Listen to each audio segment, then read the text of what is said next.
আসসালামু আলাইকুম। এটা হলো সৌদি আরবের আবার পাহাড়ি অঞ্চলের একটি ভিউ। চমৎকার মনোমুগ্ধকর দৃশ্য।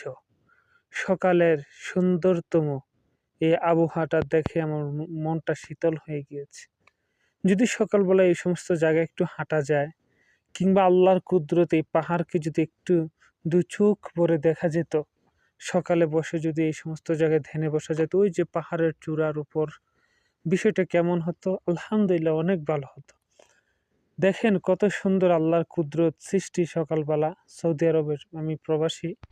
আমার পেজকে সবাই ফলো করে রাখবেন, কারণ আমি সৌদি আরবের বিভিন্ন নিত্য নতুন ভিডিও, দর্শনার্থী জায়গা, সৌদি আরবের বিভিন্ন জায়গা আমি আপনাদেরকে ভিডিও করে দেখাই। এই কারণে সবাই আমাকে ফলো করে পাশে থাকবেন, সাপোর্ট করবেন, লাইক কমেন্ট করবেন। কেননা আপনারা আমার ভিডিওর মাধ্যমে সৌদি আরবের বিভিন্ন বিষয় দেখতে পারবেন। আসসালামু আলাইকুম ওয়া রাহমাতুল্লাহ।